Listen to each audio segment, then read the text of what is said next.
I'm Celes Smith. And I'm Brianna McCray. And we you I'm Celes Smith.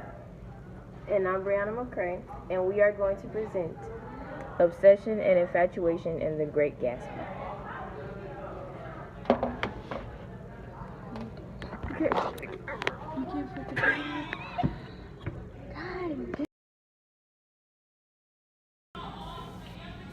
I'm Brianna McCray.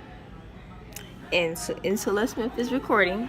And we are going to be presenting Obsession and Infatuation in the Great Gatsby. Our thematic statement, obsession and infatuation with a single dream can eventually lead a person to ruin and disillusionment. Often in the story, they talk about love, lust, and obsession, and it makes all the characters, lead to trouble in the end. Main character, in my opinion, is Gatsby because he's trying to win the affection of Daisy, and he can't understand that she has moved on and it's been a while, and he has a hard time, and he can't seem to let it go. Gatsby as a character, to me, is devoted and a dreamer.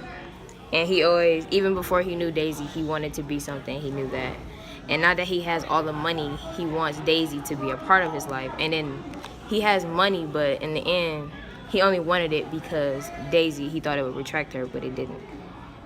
Now, while Gatsby is trying to win the love of Daisy, Daisy is dealing with the conflict of who she loves more, her husband, Tom, or Gatsby from her past.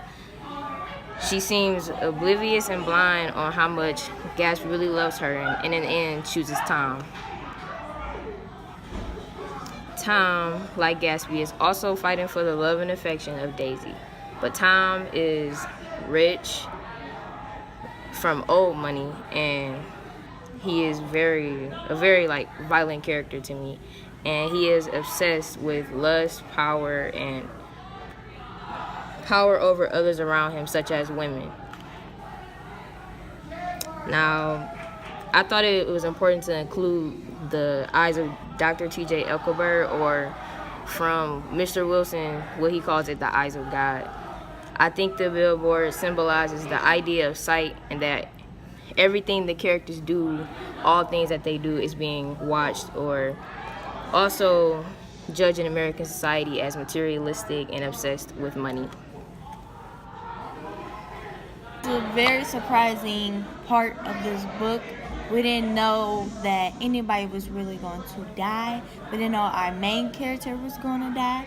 But everything started to unfold once murder. The death of this book was very surprising. We didn't know anybody was going to die. We didn't know our main character was going to die at all, because that's Gatsby.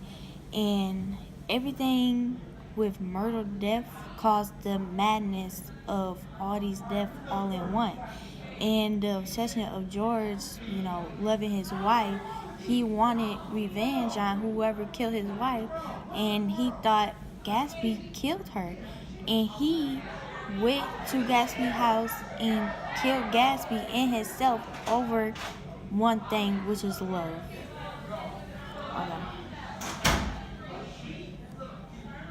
Okay, the 18th Amendment. So, which the 18th Amendment was established the prohibition of liquor, which they cannot use liquor anymore. Right. Which Gatsby and Tom was not as innocent. Well, Gatsby wasn't as innocent what we thought he was. And he was selling liquor illegal. Right. And he earned him a fortune off it, and he made all his money off it, which was not okay because it was illegal, and we could just see what Gatsby was doing, and that tell us who Gatsby really is. Right, and I wanted to add that in the story, like in the movie, we trying to figure out, okay, where did Gatsby get all this money from? And then from Tom, we learn. So at this point, we're in the climax of the movie, or in the book, and when we learn this, the story becomes even more surprising, and this is when everything starts to build up. But yes, the 18th Amendment, you have to keep in mind, this is the Roaring 20s, 1920s through. So at this time, the 18th Amendment has said that no liquor and it is prohibited. So we learned that Gatsby is breaking that rule with the help of his friend Wolfshine, which Nick got bad vibes from in the first place. Like Celeste was saying, the death was very surprising and it changed the whole idea of the story. And when the death of Myrtle occurs, we believe that Gatsby did it. And at this point, we believe Gatsby is totally the different person than we knew in the beginning. And Myrtle's death really sets off the story, just like what happened at the hotel on a hot day. The hot day also compares to death, and I think that when the story is happening, death really just sets everything off if it makes sense. And then Myrtle's death, of course, causes George to go crazy. And as we all know before, George knew that Myrtle was having an affair, but he didn't know it was with his own friend Tom. So obsession with George and his beloved wife, who just died, causes him to go crazy, and it just shows obsession. And I also wanted to add to the conclusion that in the Roaring 20s, we wouldn't think that these type of things are occurring, but love, lust, obsession, it's here just like it is today. And in the minds of these people, everybody has some type of thing that they're committed to, or something that they really want, and something maybe they just can't get.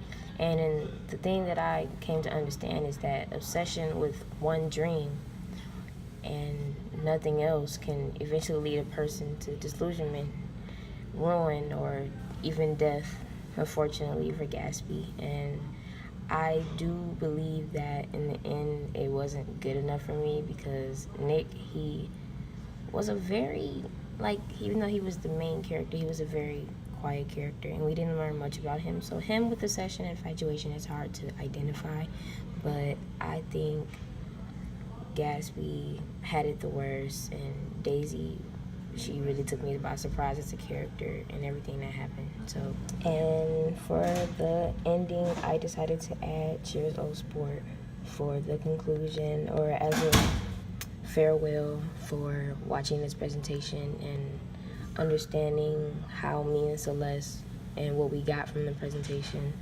And I really enjoyed The Great Gatsby, and I think that it was very sad that it had to end that way. So.